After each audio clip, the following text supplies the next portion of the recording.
When you hear the word psychopath, you undoubtedly think of the worst criminals of all time: Ted Bundy, John Gacy, Jeffrey Dahmer, and other serial killers. But are they the only people who are psychopathic? And do we even know what a psychopath is?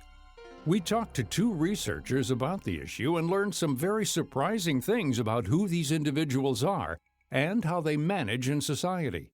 First, though, what is a psychopath? How do psychiatrists and psychologists diagnose them? In reality, there's no real formal definition of what a psychopath is. Some of that is reflected in the current diagnostic system, which is now called DSM-5. Oddly enough, psychopathy is not anywhere in the formal part of the manual. So psychopathy right now is more of a kind of research diagnosis. That's Scott Lilienfeld, professor of psychology at Emory University in Atlanta, Georgia. Most psychologists and psychiatrists think of psychopathy as a bit of a hybrid condition. So psychopaths are, on the one hand, superficially charming and poised to make a good first impression on others. But on the other hand, they are often callous. They tend to be guiltless. They tend to be dishonest. And they also tend to be self-centered and to have poor impulse control. So it's an odd mix of characteristics that often makes psychopaths particularly dangerous interpersonally and sometimes even physically, because they can lure us into thinking they're normal or even better than normal.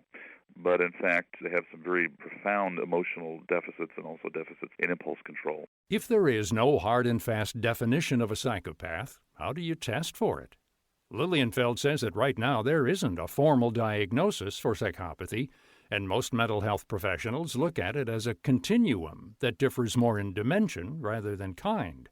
However, there are some tests that can determine if a person possesses some of the traits. There is a very well-validated measure called the Psychopathy Checklist Revised, developed by a Canadian psychologist, Bob Hare, which is a very detailed, standardized interview where you ask the person about their personality traits, but you also rely pretty heavily on file information, chart information to corroborate, or in some cases not corroborate, what the person says, because we know that psychopaths lie from time to time.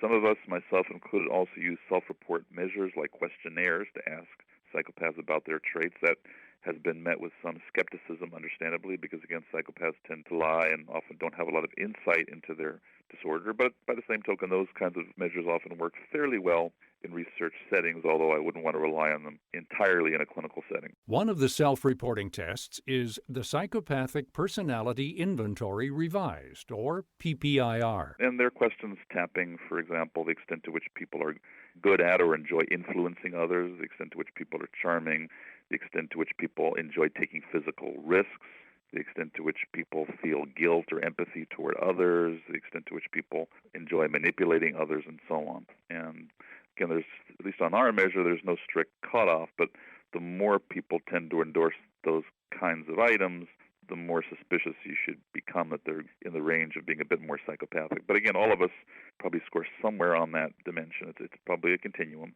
So why do some people, like Bundy and Gacy, turn violent? What's going on in their brains that isn't going on in the brain of a freewheeling, risk-taking extreme sports star or slick salesman? Lilienfeld says that we don't know the answer to that question yet, but it could have something to do with the anatomy of the brain. Some people think maybe it's just a matter of severity. Maybe the people who become violent like Bundy are just more severe than others. That's one model. I don't think the evidence supports that model, but I don't think it's a closed issue yet.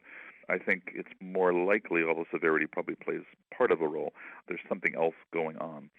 There is some research from both personality work and also brain imaging work that some of the people who are a bit more successful, or at least better at staying out of trouble, seem to have somewhat better executive functioning, meaning ability to plan and organize, which is often manifested in the frontal lobes or parts of the frontal lobes of the brain. So it could very well be that executive functioning, especially frontal lobe functioning, may partly make the difference between people who are more or less successful, adaptive at least superficially, and those who end up being more dangerous and more violent. One man who discovered he was a psychopath is James Fallon, a neuroscientist at the University of California, Irvine. He chronicles his discovery and the aftermath in his book, The Psychopath Inside, a neuroscientist's personal journey into the dark side of the brain.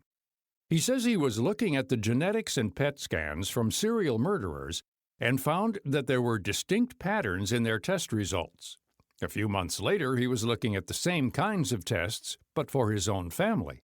He wasn't searching for psychopathy, but for Alzheimer's. So we all went in and get PET scans done and genetics for the study. I was analyzing both the murders. I had finished them when my family's PET scans came in, and I went through 1, 2, 3, 4, 5, 6, 7, 8, 9, and they all looked normal until I got to the bottom one, and it looked exactly like the worst murders I've been looking at. And I told the technician, I said, this is the wrong pile. And they said, no, that's your family. And they checked, and the machine came back, and I peeled back the code, and it was me. Aha, I get the joke. The same thing happened when the genetics results came in. There was no indication of susceptibility to Alzheimer's or anything else. But my genetics showed a very high sort of association with violence, aggression, and low interpersonal empathy.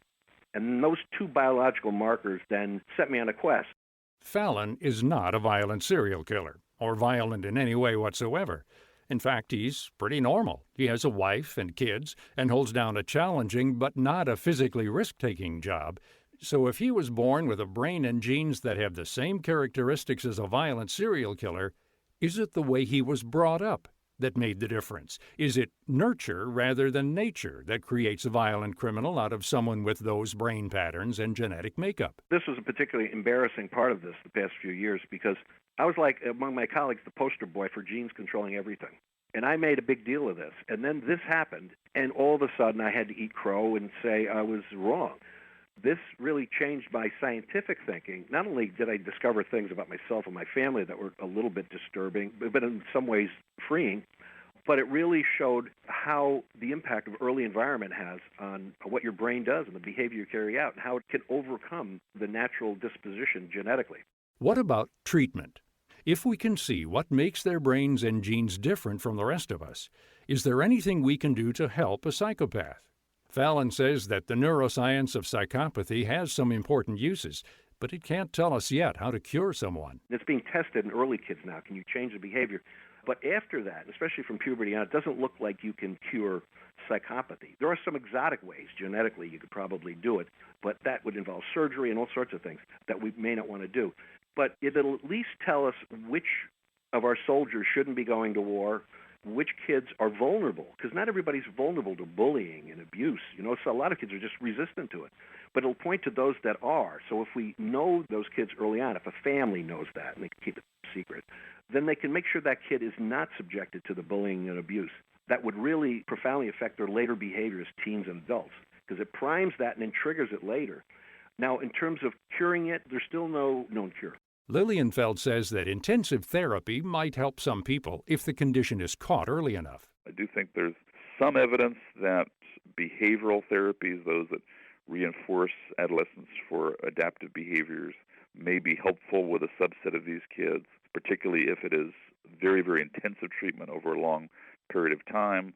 What I don't know is whether or not you can genuinely change their underlying personality traits. I'm not sure if you can change a guiltless kid into a guilt-prone kid. I'm not sure you can change a kid who is devoid of social emotions into someone who has these emotions, but you might be able to alter some of these individuals' patterns of behavior, because after all, there are plenty of people who are not terribly emotional, but who learn to channel that behavior into something a bit healthier and just become kind of independent types rather than people who are truly mean-spirited and hurt other people. To find out more about this topic and our guests, head to viewpointsradio.org.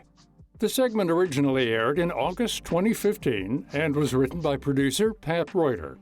Our executive producer is Amira Zaveri. Studio production by Jason Dickey. I'm Gary Price. Coming up on Viewpoints. It's really clear from long-term bird banding records that the timing of bird migration is changing. Spring migration is getting earlier and earlier over time. The changing patterns of bird migration.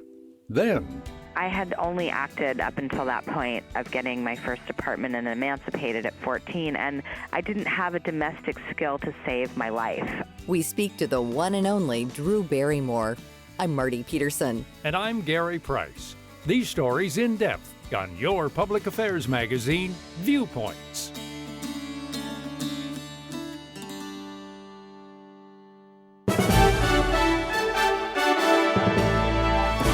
And that's Viewpoints for this week.